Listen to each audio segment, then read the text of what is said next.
Being an IANA member, we get to contribute to sharing best practices, to sharing information, developing ways of improving our processes and our communication. The collaborative nature of the industry, working with everybody, provides real benefit.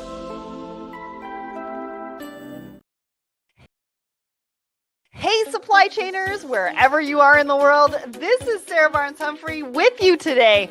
Are you ready? Let's talk supply chain.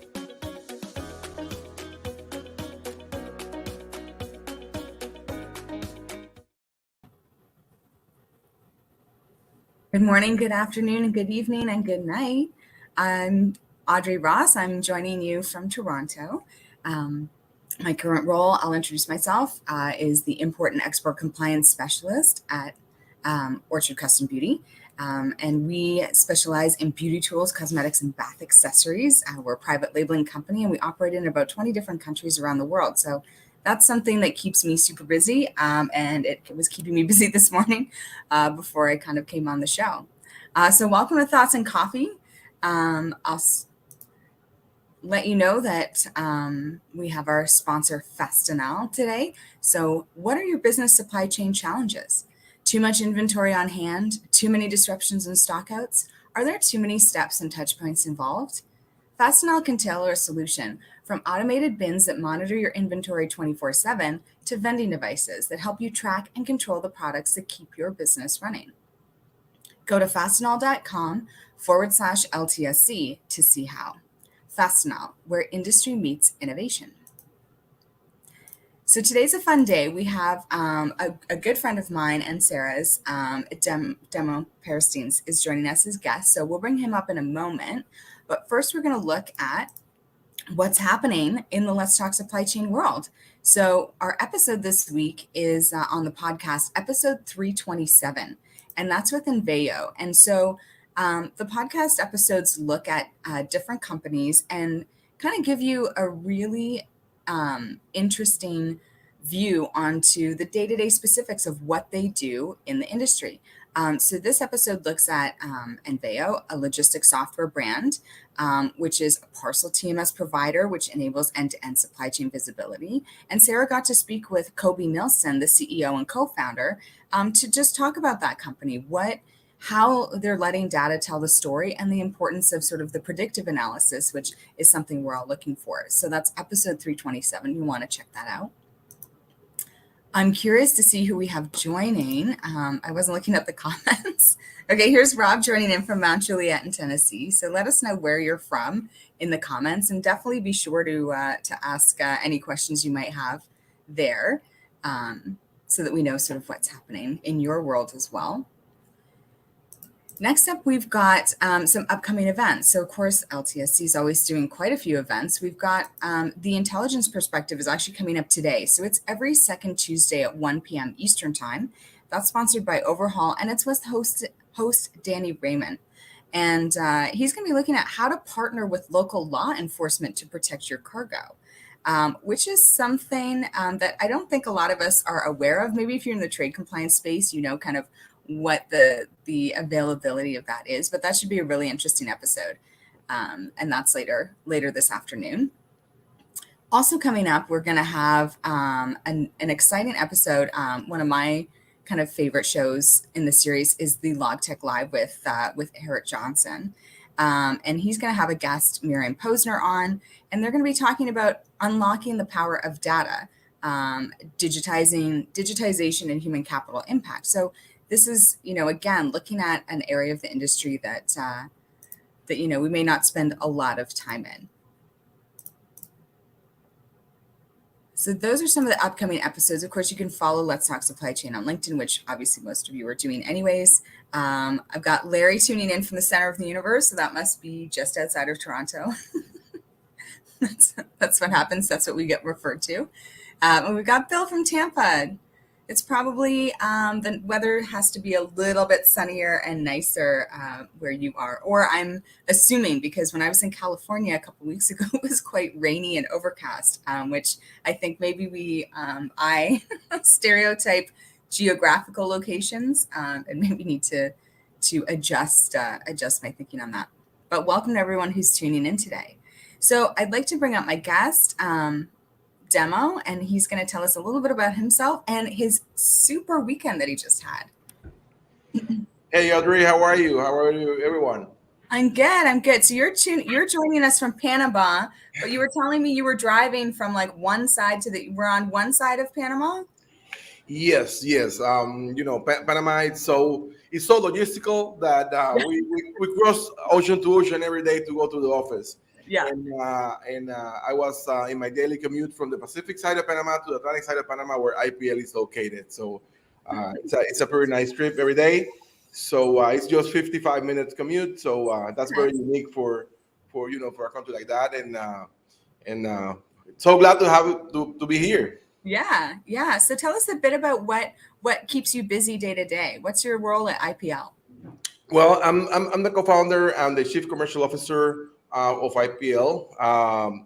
What we do is we support companies, global companies, in grow their markets and their market shares in Latin America by helping them or supporting them to use the Panama Hub platform as a logistical muscle, so they can reach new markets, new customers, reduce their operating costs, gain efficiencies, and at the end get be closer to the final customer. That's what we do every day, and that's my passion. I've been doing this for 26 years now. I know that's what's fun when you talk to, like, I've been in this 18 years now. Like so many of us in the industry, we sort of have been into it. And did you know, I'm going to veer, but did you know that's what you wanted to get into supply chain? Well, no, actually, it was totally by accident. Right. I never planned to be in this industry at all. Yeah.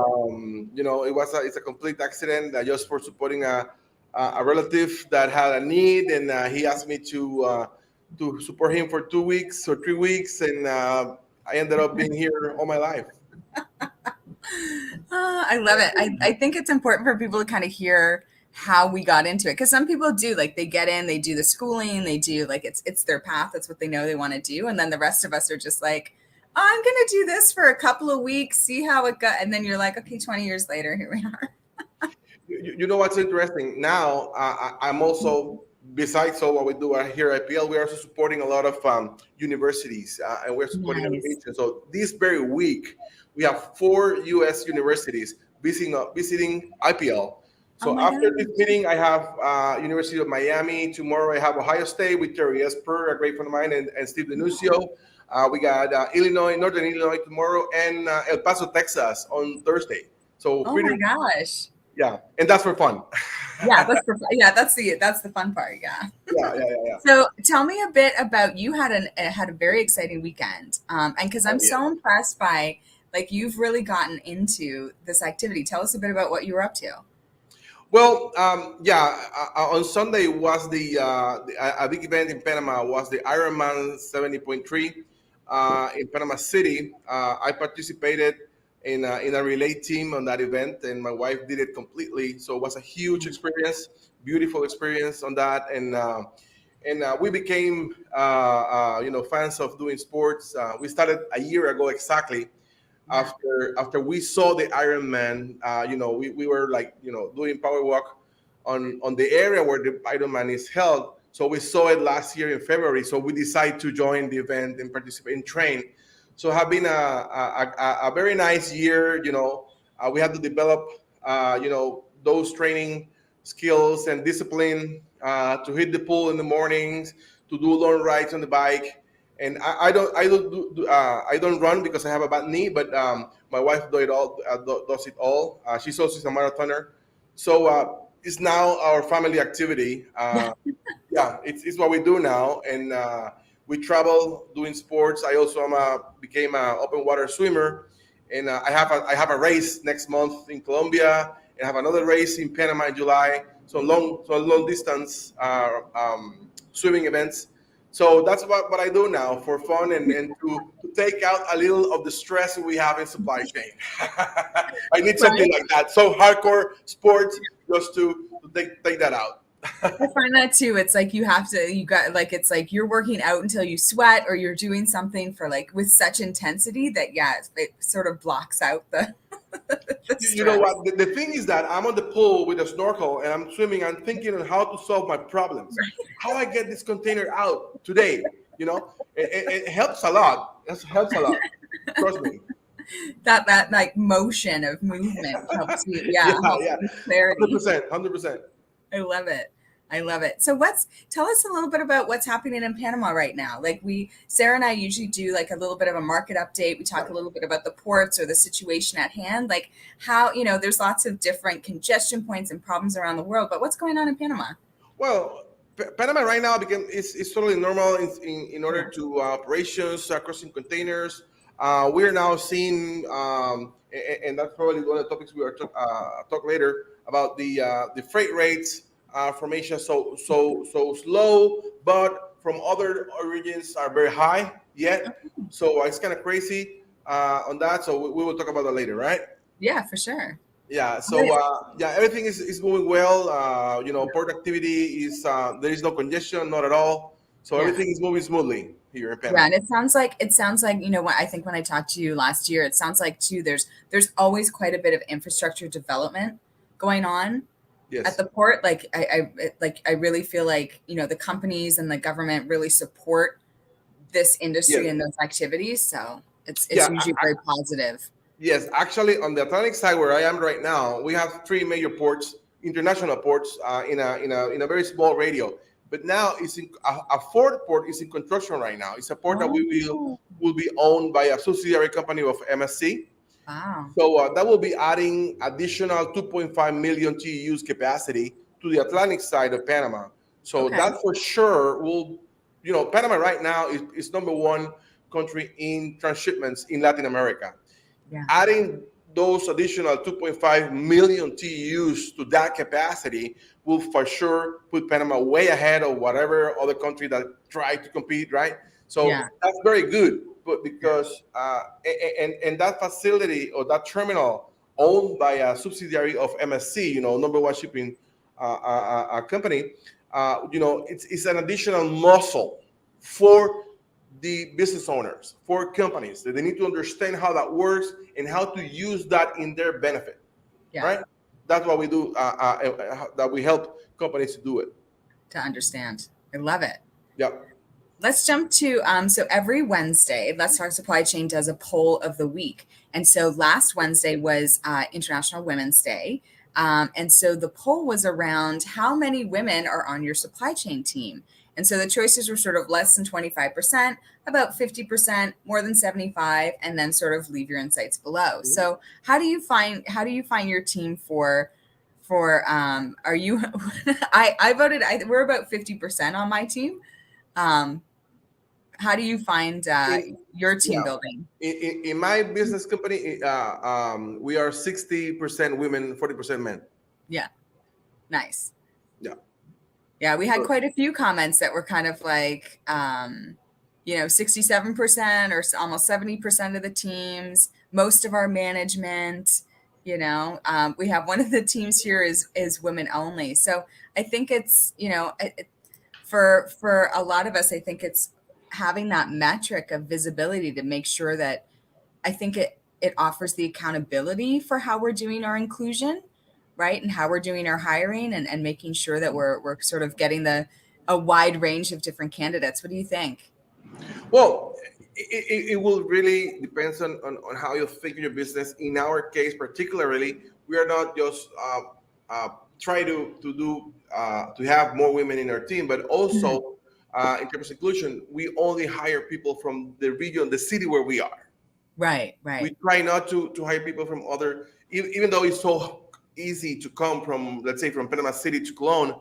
Right. Actually, my business partner and I are the only ones in the company that do not live or are not from Cologne. Yeah. The rest of the team, all the management team, all the operation team is from the city of Cologne. So for us, this is very important It's like because this hyper local yes, community. and Yeah. support the community and be part of it. Not only by saying it, but by doing it for real. Yeah. I love it. I love it.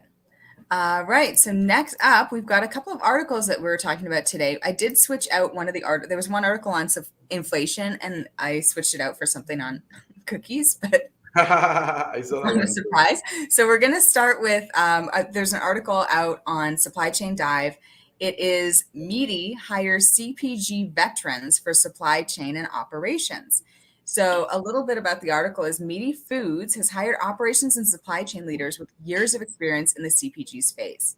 And so Elizabeth, because they're looking for a wide scale retail launch this year. So Elizabeth Fikes is the Mycelium Meat Analog Maker's new chief supply chain officer, and they've also got a new president coming in. And she was originally at Black & Decker, so where she's been a chief transformation officer, and she was also at like PepsiCo. So she spent quite a bit of time in sort of this food space. And I think it looks like she's going to help them prepare for a national retail launch in the second half of this year. And they just opened a large-scale manufacturing facility in January. So it looks like they've been on track for this, and they've been selling these sort of non-meat products in limited quantities online and direct to consumer. So it looks like this is kind of going to be a big launch in this space. What did you think about this? Like this sort of shift in growth? Yeah, I totally agree with it. And in my practice, I see this very commonly because companies not always trust on veterans for the managing supply chains. Supply is so complex, and sometimes when you have people with no experience, in handling situations and all the daily disruptions we had on a daily basis, because we see disruption on a daily basis every day. I see this. I was in a conversation with a supply chain executive, a young one, and he were not aware of the changes on the rates. And I asked him how he was paying for the rates, and he was paying 2.5 times what it's the actual rate from China. Say, how come? So you need to you have the experience, you have the network, because all those veterans are not only they only have the experience, but they have the network. In every business, your network means everything. You need to be aware what is going on, what is happening. You need to have people on the ports, have people on the warehouses, on the customs, airports, everywhere. And for a young executive, that's very hard. That's something you need to get with the years. It's very hard to get. And I think this is a very good move if you want to thrive, and especially in these moments where all the supply chains are so disrupted. Yeah. It's an interesting, so I was like, it's an interesting product too. It's really kind of hopping on the trend. It's mycelium it's a superfood protein, similar to the root structure of mushrooms. So it's about, so it's a non-meat item, which has become really popular. Like all of these vegetarian and vegan options are really hitting the market in a big way. And I think they expect that trend to continue. Yeah. I see it coming. I see it coming because companies need that knowledge. Yeah. Let's look at, what was I going to look at next? We're going to look at the cookies. So, but we do have a comment from Juan H. Stagg, and he put your name and then said, muy bien. So he's got a little bit in Spanish here for you in the comments. Maybe a welcome. Yeah, I got it. Yeah. Good friend, man. Yeah. So we're looking at where are the Girl Scout cookies. So I think we pulled this one because I'm up here in Canada. I'm a Girl Guide leader. We call it Girl Guides and not Girl Scouts.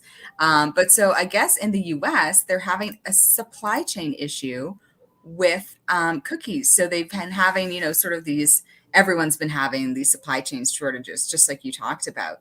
But the Girl Scouts are having a cookie shortage because they typically sell about 200 million cookies per year, which brings in about, these numbers are big, $800 million to fund their activities. And so they're so popular that other cookie companies will often cut their advertising and lower sales expectations during what's considered the Girl Scout cookie season, which is January to April. But apparently They've been dealing with delays due to supply chain, labor shortages, weather-related power outages. So this is what do you think? It's like it seems ongoing, these supply chain issues. Well, is to add another disruption on the regular supply chains we face every day.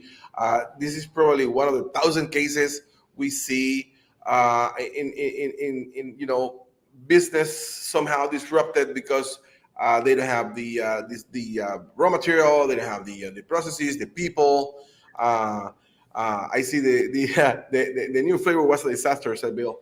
Okay. So probably they try a new one because they have an issue with the others. So Yeah. this is the kind of things we're seeing every day. Yeah. Companies are trying to to pass these disruptions. Trying to get innovative and to make these new moves in terms of business continuity. Yeah. Whatever the business model the Girl Scouts cookies has, they are out of supermarkets, just offering you when everybody buys them, right? So are pretty nice. But the way I see it is, it's a good example of what we see every day on regular products from all over the world. Yeah, it's a real challenge for people, and we can still see the effects on like every single industry. Yeah. I will do a little plug. We do have Girl Guide cookies up in Canada, so we're just in our cookie season now, but we do not have the full range of flavors the same way the Americans do. Which is, when you live this close to that border, it can be like there are Canadians who definitely drive down to Buffalo and probably are buying, or Windsor, Detroit, like definitely those border towns probably make a hot sale on like the cross border Girl Scout cookie sales. So Crazy. I love it. Let's look at our last article. It's talking about the supply chain is fine-ish, but inflation is not. So this article by Mark Dent is on The Hustle, and it's talking about how the supply chain was such a major headache, and containers took so long to ship, and shipping prices are kind of they've declined, but some of them are still remaining high, which is something you mentioned when you came on. So this kind of dives into that. But tell me more about the prices here. Look, as the article states, exactly a year ago, we were having rates from, let's say, from China, $15,000, $18,000, right? And right now is $1,000, 1.2, Right. But you know what? Bringing a container from Florida to Panama, which is so close, is $2,500 or $2,900. Oh, Is double than from China. That's exactly the point that the article states. There are, China, of course, is the freights are very low, but the rest are not. Yeah. That is impacting everybody because, for example, we are seeing in the U.S. or let's say North America, there are warehouses full of inventory still, with the product that came from the pandemic days, and they need to move those products out because they are not selling in that. So one of the options many companies have found is to move those inventories out from the U.S. and using a place like Panama, for example, where they can pivot sales to other countries that probably this product were not originally planned to be sold, right? But looking for new markets. But the thing is that they are now, paying. They pay all the higher costs they pay in freight to the U.S. All the, the headaches moving those containers from LA Long Beach to Florida. That we don't need to explain all that headache. But now they are paying very high rates on storage. With warehouses with no people, because there is no human resources availability in North America in our industry, let's say, and now they need to pay double freight just to move it out. So that's pretty painful for companies. We are seeing this right now, just today. We're working a project like that, and it's hard for companies to manage that. The CFOs are going crazy right now in costs. That's a reality. That's the thing. I think 2023 is the year CFOs are like, everyone was sort of in a daze last year or the year before, like, yeah, get it shipped, get it delivered. And now it's like, wait, you spent what? Wait, we're still spending what? So Yes, those are the guys that are suffering the most. yeah. After we are, they are. Yeah. Yeah. I don't know how ours does it. Yeah. And it kind of continues like, and then these kinds of, and I think people kind of see, it's like, oh, you see an article or two about like, oh, container costs have come down. Okay. Yeah. They're not $25,000 anymore like they were. They've been shifting down, but there's still these other costs, like you mentioned, that inventory piece, the warehouse piece. We still have these like significant issues in hiring and retaining employees. So then that's sort of higher salaries. The article kind of called out the price of diesel is like 2 times the price it was in 2020 because, we've had these sort of geopolitical issues around fuel and energy pricing. We've got companies like transportation companies and vessel carriers. Everyone's trying to build new as well because they're trying to shift out, some of their older or, vessels and equipment that has issues. And so what do you think about the capacity that we're going to have in the next couple of years? Like, do you see that being a challenge as we sort of are dealing with these labor shortages and new build investment? Well, I believe that that's something that needs comes. The thing is that I don't know where all those excess inventories will move out, if they will. Yeah. We don't know.